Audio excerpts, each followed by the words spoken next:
Hi, and welcome back to the Miami-Dade Chamber of Commerce Member Connection, and yeah, I'm excited. I'm really excited about this guest, and I'm going to tell you why in a second. But we have Miss Renae Barber. How are you? I'm fine, and yourself? I'm doing great. And she's the owner of POW Restaurant outside of Miami Gardens. We might as well call it Miami Gardens. But you know, we had the pleasure of hosting a few of our member breakfasts, in which we do on the first Thursday of every month. And it was my first time going there. And the food is amazing. Thank you. It is amazing. You are an amazing chef, but you're also an entrepreneur beyond the restaurant. But tell us a little bit about yourself, where you're from. You know? Well, I'm born in Ohio, actually. Okay. I've been here since I was 5 to Miami. Went to New Orleans, but graduated from American in my last senior year. Okay.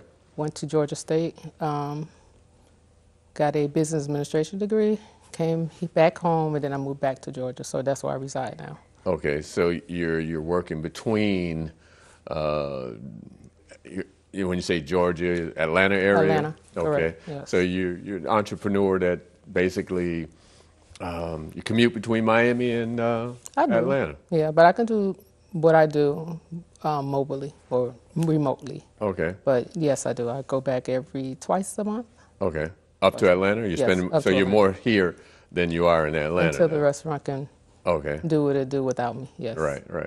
So again, I've learned, as you said, I've learned that you're doing other things. Mm-hmm. Tell me a little bit about that. What are those things that you do?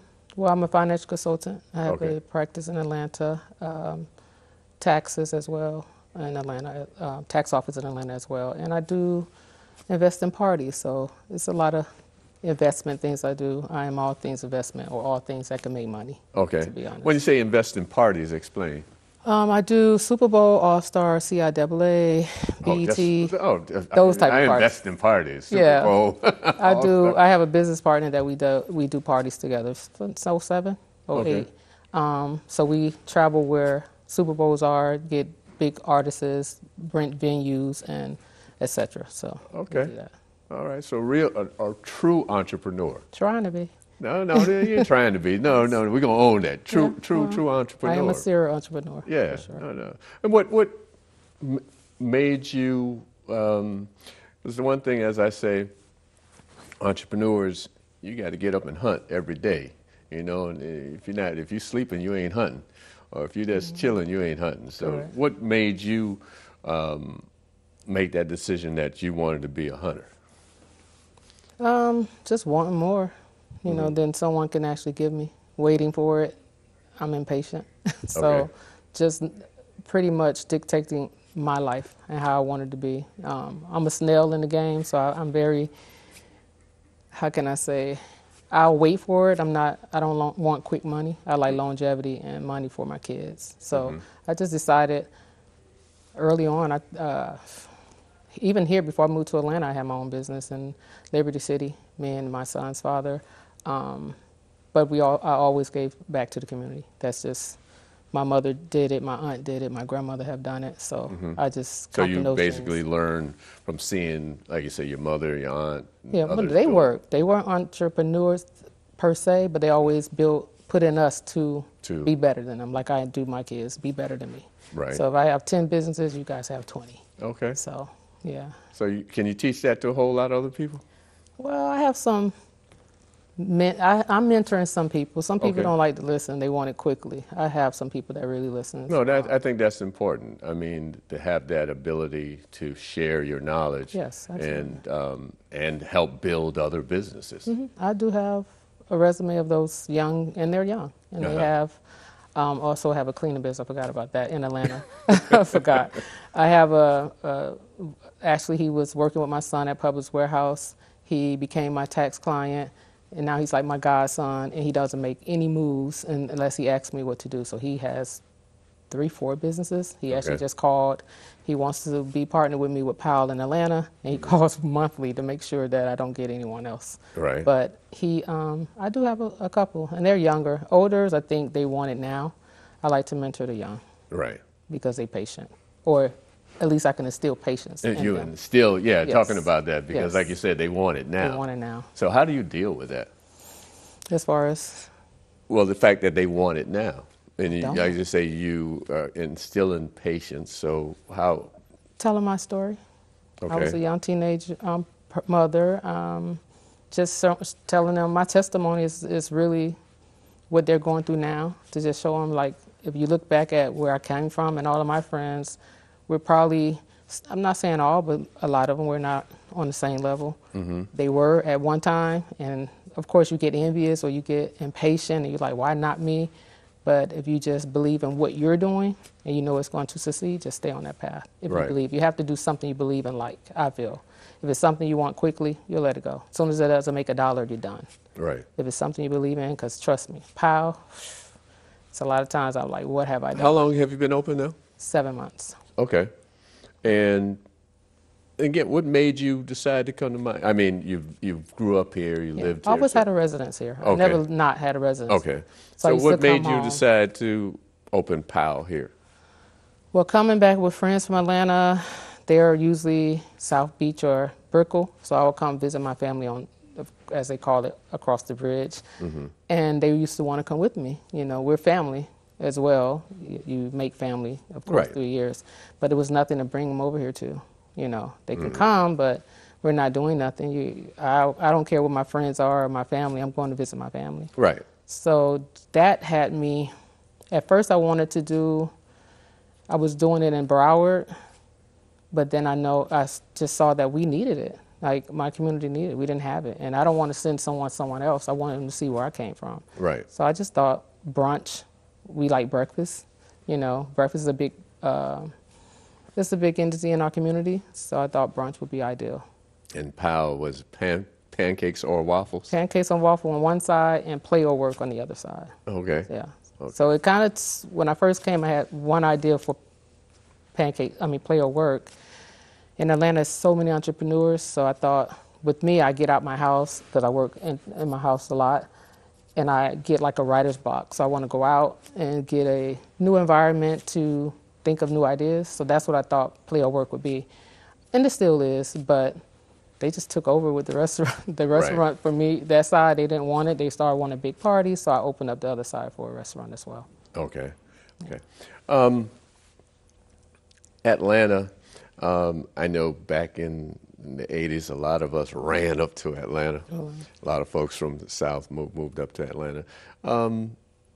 What is Atlanta like now? Like you said, there's a lot of entrepreneurs, and you hear certain things that, there's a lot of folks faking moves. I don't know if that's, do you see that a lot? Yeah, Yeah. of course.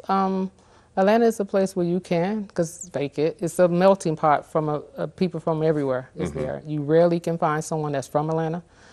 But there is a pot that everybody is motivating each other. And it's a lot of entrepreneurs. Right. Women, I have a lot of women friends that's doing phenomenal things, have Right. 2-3 restaurants, Okay. or other businesses as well. So I feel like we support each other. If you get around the right group there, they're going to support you, push you. Why am I not on number 2 is what some of my friends ask me in Atlanta. I'm like, it's only 7 months. But to them, 7 months is time for a number 2. So even here, people fake it. That's everywhere. Well, that's everywhere. Yeah, that's everywhere. Yeah. But it's a lot in Atlanta for A sure. lot of that. We're going to be right back. We're going to take a little break, and we're going to get a little word from one of our supporters. Learn and earn today at Miami-Dade College. College graduates earn 56% more than high school graduates and $1 million more in lifetime earnings. A degree from MDC is your path to greater earning power and career success. Choose from hundreds of affordable high-tech and in-demand career programs, including cybersecurity, artificial intelligence, business, and nursing. Learn and earn today at MDC and fast-track your career. Enroll now at mdc.edu/purpose. And welcome back to the Miami-Dade Chamber of Commerce. I have Ms. Renae Barber of POW and so many other entrepreneurial endeavors that she's involved in. And I was reading your bio, and basically, from what I understand, kind of were inspired by your grandmother and your mother. Yes. So you've been like in the kitchen for a long time. Very long time. And talk about that a little bit. Well, my grandmother, she was a baker. My granddaddy also he used to make barbecue sauce, his own barbecue sauce. I used to visit every summer, so she was just. And where were they? Andalusia, Alabama. Okay. So she was very adamant because we moved to the city. She considered Miami as a city, and she just thought that women duties would go over my head, and she wanted to make sure I stay instilled in focus on what women as a Southern supposed to do. Right. So she always kept me in the kitchen to try to learn something. First I was baking. I used to want cakes all the time, still a sweet eater. And she was like, you make your own cake. So I used to make cakes to Mickey Mouse cakes from scratch. You name it, any character she'll help me make it. Okay. So it was very easy. I didn't know it was easy. It's just like a box cake. You just have to have the ingredients. So that's what have the right proper ingredients and patience. Know the proper measurements. Absolutely. Now, did she measure or did she just kind of do her thing? She made me do everything. I still have today. It's a tin can. My grandmother had her recipes, and I still have it actually in my kitchen in Atlanta. Whatever I wanted, she made me pull it. She liked me to start with bacon first, so she made me pull it, and she made me get everything. Clean kitchen first, organize all your ingredients second, and then follow direction third. So she just sit and watch me, and I started from there, and I was cooking all type of cakes. So what's your favorite cake? Pound. I'm a pound cake girl. Cake. Yeah. Okay, I gotta taste your pound cake. I haven't found a pound cake that made me go, I'll make you one. It'll make you go. I'm very traditional, as you could tell in my cooking. I wanted something that's still Southern. I twist a lot of the recipes to a certain extent, but I try to keep it very authentic. Okay. What about peach cobbler? Of course, I have a peach cobbler waffle. I make a real peach cobbler, and I put it inside the waffle. Saturday and Sundays. I can't do them every day. Well, I have to come over and check that. Yeah, we have that. Yeah, sure. Okay. So, again, being in the kitchen with your grandmother, I know you talked about your mother. She cooked as well? She did. I guess obviously your grandmother made sure. Yeah, that was summers. And then I spent my 5th grade year in Alabama because my mother had surgery. I think it was I forgot what surgery it was, but me and my brother went to stay with my grandmother my 5th grade year. So 6th grade it sparked the interest. I cooked so much in Alabama that I wanted to be in the kitchen with my mom after that. Okay. So she taught me all of the Thanksgiving recipes from dressing, because my mother will make the cornbread to put in the dressing. Everything was from scratch. They didn't do box. Nothing out of can. Nothing. I don't have a canned good in my house today. I'm the same way. I don't believe in that can. So from her, I just, every year, Christmas, Thanksgiving, whatever she cooked, I was in there helping her. So, and a lot of my friends would tell you from 17, I cooked. When I got my own place, 19, I cooked, and everybody used to come over and eat. And I still do the same thing. I do Memorial Days for my mom. She's not here any longer. So her birthday is May 31st. I do a memorial birthday party for her. Everything is free.